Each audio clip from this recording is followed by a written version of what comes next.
amigos? ¿Cómo están? Bienvenidos, buenas tardes a todos, por supuesto, en esta edición extraordinaria de Economía para Todos desde CADE Ejecutivos 2024 en Arequipa, la Ciudad Blanca. Hoy vamos a hablar de lo mejor que ha dejado esta edición, que regresó tras 12 años a esta parte al sur de nuestro país. David Tuesta, presidente del Consejo Privado de Competitividad, además ex titular del Ministerio de Economía y Finanzas, está con nosotros para hablar de algunas conclusiones que ha brindado esta edición de CADE Ejecutivos, pero además de la exposición que él ha tenido en la segunda fecha de CADE. David, ¿cómo está? Bienvenido. Valeria, ¿cómo estás? Encantado.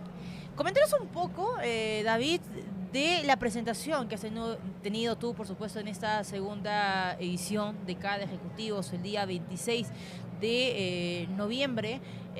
¿Cuál es la mirada que se tiene desde un exministro de Economía de nuestro país? Sí, Valeria, yo creo que, lo que he querido hacer es un foco en los problemas de la gente, ¿no? Hay una desconexión entre las terribles dolencias que están experimentando los peruanos y el Estado, que está claramente a espaldas de ello.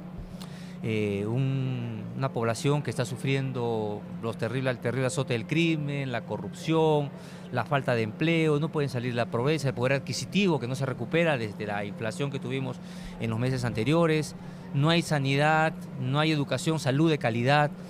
Y claro, mientras tanto observamos que el Congreso, el Ejecutivo están completamente mirando otra cosa, peleando batallitas que no resuelven este problema de fondo.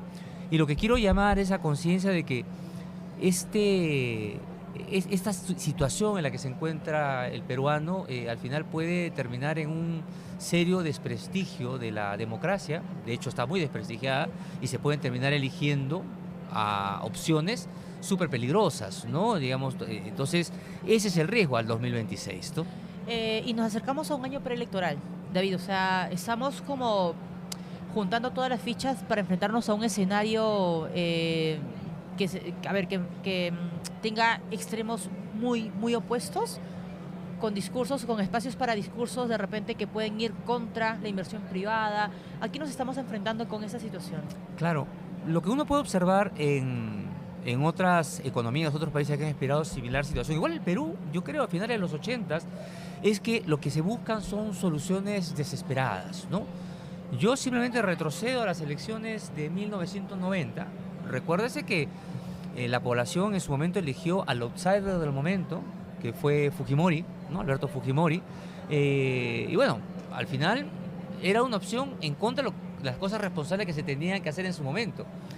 Lo que vino después nos salió, vamos a decir, de suerte, de carambola, ¿no? Las reformas que se hicieron, lo que ha permitido crecer la economía en su momento.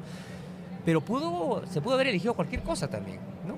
Entonces yo creo que lo que nos coloca al 2026, la situación actual, es que nuevamente nos encontremos a elegir en un menú ahora de no sé cuántos candidatos serán, más de 50 seguro. Bueno, seguro se van a fusionar, no lo sé.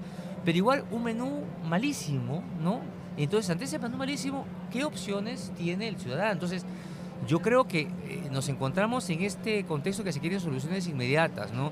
Y uno lo puede observar, por ejemplo, cuando la policía y la justicia no atiende, por ejemplo, el tema de la criminalidad, ¿no? ¿Qué hace qué hace la población cuando encuentra un choro en alguna organización? Lo quiere linchar, ¿no? Porque quiere tomar la justicia por su mano porque no se la dan. Entonces, cuando viene el candidato que propone pena de muerte para los corruptos, por poner, ¿no? Entonces dice, caramba, este señor sí me está hablando como yo pienso.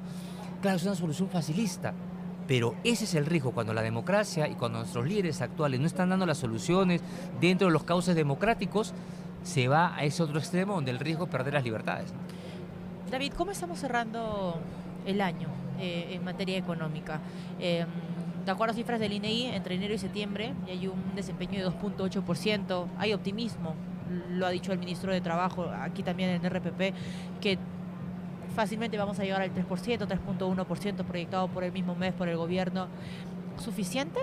O sea, ¿justifica, digamos, ser optimistas y decir lo hemos logrado? ¿O es que de repente estas circunstancias del 2024 hubiese permitido un crecimiento superior al 3%? Acá dos lecturas en lo que has comentado, ¿no? Uno es, que hay una recuperación, hay un rebote. Cuando uno conversa con los empresarios, con el sistema financiero, están viendo algún dinamismo adicional, que es ese 3 y pico % que estamos viendo que no es suficiente, pero se ve recuperación. tú ves desde ese lado y están diciendo, por favor, no hagan olas políticas, no me vayan, de verdad que es tipo como cambio de ministro, incluso a veces cuando se menciona vacancia o suspensión de la presidencia, no La lo sé. censura de Rómulo Mucho ahora. Exactamente, entonces son cosas que ponen nervioso porque dicen, oye, esto está ahorita muy frágil, ¿no? Entonces estos pequeños cambios pueden significar un problema hacia adelante. Pero la otra lectura también, y que va en relación con lo que te comentaba, era que, claro, tampoco sirve el sobreoptimismo, ¿no? El triunfalismo, el que estamos creciendo y los mensajes de la presidenta o de no que vemos récords de inversión o el APEC o Chancay o que somos grado de inversión. Bien, pero no le estás solucionando los otros problemas, ¿no? La población dice, oye, ¿qué recuperación? ¿De qué grado de inversión? ¿De qué estabilidad me hablas? Y yo, mientras tanto, día a día, yo experimento el crimen. Es más, ¿no? Una cosa que debiera llamarnos la atención es cuál va a ser la repercusión, el impacto de este CADE, ¿no? Estamos ahora acá conversando entre empresarios, haciendo propuestas, pero quienes tienen que aplicarlas son nuestros líderes políticos, es el Estado. El sector privado no aplica, o sea, puede proponer. Claro. Esto funcionaría excelente si tuvieras un Estado escuchando. ¿Y escucha? Yo creo que no. Yo creo que no tiene, no sé si es un tema de que no quiere, yo creo que no tiene hoy capacidad de hacerlo, ¿no? Tenemos un gobierno, por ejemplo, muy débil, que está sometido, secuestrado, creo yo, por las diferentes fuerzas políticas, está básicamente concentrado en su supervivencia. Muchas de las decisiones que toman de elecciones, de funcionarios, etcétera, está en función de repartir o contentar a algunos de aquellos que les van dando soporte para que siga aguantando, pero no se está trabajando en función a las grandes políticas que necesita el país. ¿Es un gobierno en piloto automático, David? Sí, yo creo que más que piloto automático, yo diría lamentablemente, bueno, fuera un piloto automático que tuviera un rumbo, ¿no?